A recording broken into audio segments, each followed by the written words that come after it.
శ్రీ గురుభ్యో నమః. శ్రీమాత్రే నమః. మా భక్తి టీవీని ప్రోత్సహిస్తున్నటువంటి మా ప్రేక్షకులందరికీ ధన్యవాదాలు తెలియజేస్తూ 20 జూలై 2025 నుంచి 26 జూలై 2025 వరకు గల కాలానికి రాశి ఫలితాలు ఏ విధంగా ఉన్నాయో ముందుగా తెలియజెప్పుకుందాం. మేషంలో చంద్రుడు, వృషభంలో శుక్రాచార్యుల వారు, మిథునంలో గురువు, అలాగే కర్కాటకంలో రవి బుధులు, సింహంలో కుజ కేతువులు, కుంభంలో రాహువు, మీనంలో వక్రించినటువంటి శనిగారు. గ్రహస్థితులు ఈ విధంగా ఉండగా వారాంతంలోకి వెళ్ళేటప్పటికీ చంద్రుని యొక్క స్థితి సింహ రాశిలోకి వెళ్ళి ఉన్నది. అలాగే శుక్రాచార్యుల వారు మిథున రాశిలోకి వెళ్ళి ఉన్నారు. ఈ రెండు మార్పులు జరుగుతూ ఉన్నాయి. ఇక గ్రహ సమ్మేళనాల ఫలితాలకు వచ్చినట్లయితే రవి బుధుల యొక్క కలయిక బుధాదిత్య యోగంగా తెలియజెప్పుకుంటాము.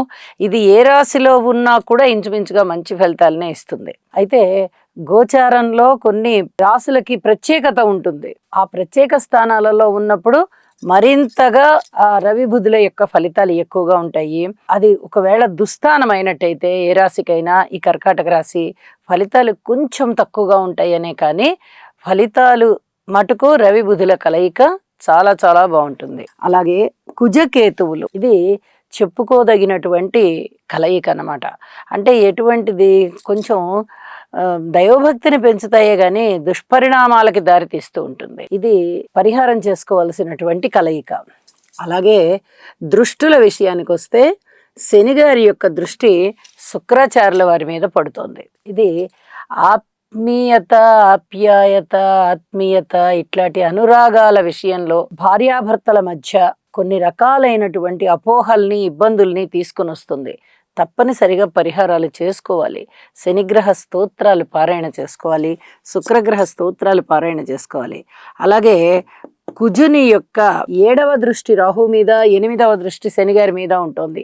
ఇది ఏమాత్రం మంచిది కాదు. అసలు అన్ని రాసుల వారు కూడా పరిహారాలు చేసుకోండి అని తెలియచెప్తాను నేను. ఏ రాశికైనా కూడా ఇది ఇబ్బందికరమైనటువంటి గ్రహస్థితే. ఇదే గ్రహస్థితులు దృష్టి రూపకంలో గాని, కలయిక రూపకంలో గాని, యుతి రూపకంలో గాని ఎవరికైనా జన్మజాతకంలో ఉన్నట్టయితే వారికి ఇంకా కొంచెం ఇబ్బందులు ఎక్కువగా ఉన్నట్టుగా అనిపిస్తూ ఉంటాయి. మానసికమైన అశాంతి ఉంటుంది. ఈ కుజ, శని, రాహు, కేతు ఈ 4 గ్రహాలకి సంబంధించిన స్తోత్ర పారాయణాలు ఎక్కువగా చేసుకోండి. అలాగే హోమం చేసుకోవడం చాలా చాలా మంచిది అని తెలియజేస్తున్నాను. ఇక గురువు గారి యొక్క 9వ దృష్టి రాహు గారి మీద ఉంటూ ఉంది. విభిన్నమైనటువంటి మనస్తత్వాన్ని తెలియజేస్తూ ఉంటుంది. ఇప్పటి వరకు ఎవరైతే దేవుడు లేడు, నాస్తికత్వాన్ని సూచిస్తూ ఉంటారో వారికి దేవుడు ఉన్నాడు అనేటటువంటి ఆలోచనలు వచ్చేటటువంటి అవకాశం.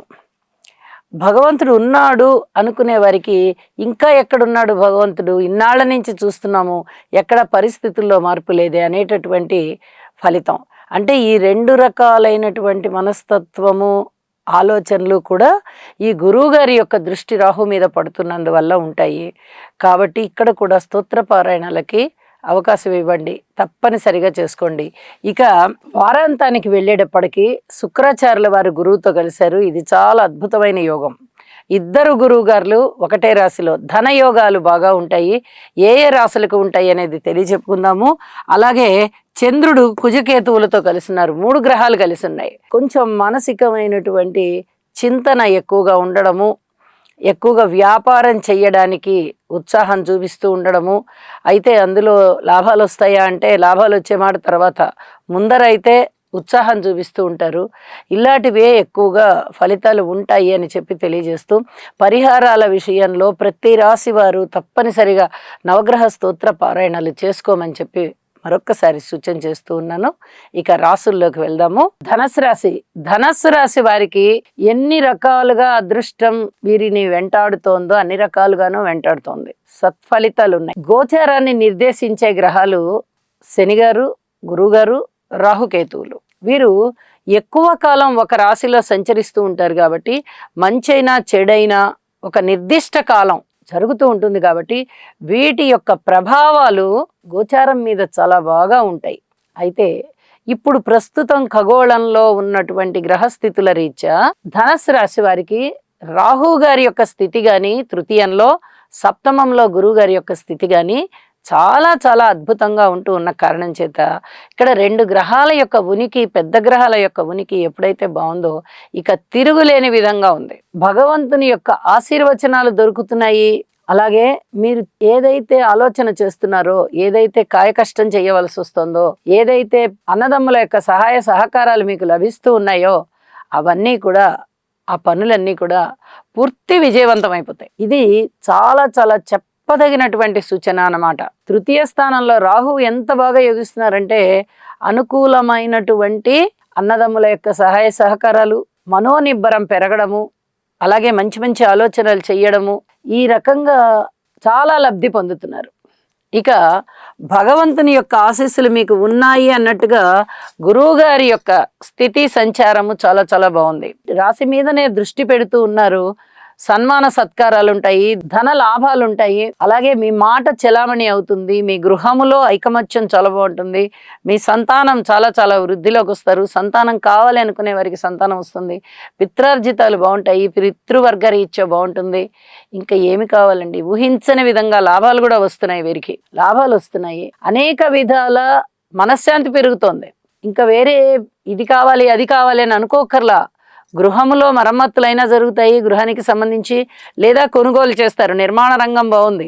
అలాగే రుణభారాలు కాస్త తగ్గే విధంగా ప్రయత్నం చేస్తూ ఉన్నారు, అవి సక్సెస్ దిశగా వెళ్తున్నాయి. దూర ప్రాంత ప్రయాణాలకి శ్రీకారం చుడతారు, ప్రయాణాలు చేసి వస్తారు. విద్యార్థులు కొంచెం కష్టపడవలసినటువంటి పరిస్థితి, స్త్రీలు శనిగ్రహ స్తోత్రాలు పఠించవలసిన పరిస్థితి, అలాగే గురువు ఆలయానికి వెళ్ళి గురువుని దర్శనం చేసుకోవాల్సినటువంటి పరిస్థితి. కార్మికులు, కర్షకులు, నేత పనివారు, చేతి వృత్తుల వారు, వారికి కొంచెం శారీరక శ్రమ పెరుగుతోంది. ప్రత్యేకంగా వ్యవసాయదారుల విషయంలో శారీరక శ్రమ పెరుగుతూ ఉన్నప్పటికీ అనేక విధాల వీళ్ళకి లాభాలు పొంచి ఉన్నాయి అని చెప్పచ్చు. ఉద్యోగ జీవితం కూడా కొంచెం బాగుంది, సంతృప్తికరంగా ఉంది. ఇక వ్యాపార భాగస్వాములు బాగున్నారు, జీవిత భాగస్వామి బాగున్నారు, రాజకీయ నాయకులు బాగున్నారు, పబ్లిక్ రిలేషన్స్ కూడా చాలా చాలా బాగున్నాయి, అదృష్టం వెన్నంటి ఉంది, అన్ని విధాలా బాగుంది.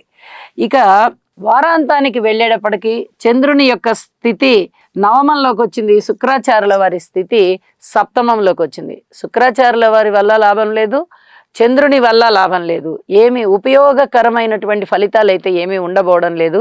ఈ వార ప్రారంభంలో ఉన్నటువంటి ఫలితాలే వారాంతం వరకు ఉన్నాయి అని చెప్పి భావిస్తూ పరిహారాలు చెప్పినట్టుగా పాటించండి. చాలా విషయాలలో ఓర్పు కలిగి ఉండడానికే ప్రయత్నం చేయండి, కానీ కృషిని మటుకు మానొద్దు అని చెప్పి తెలియజేస్తూ శుభం.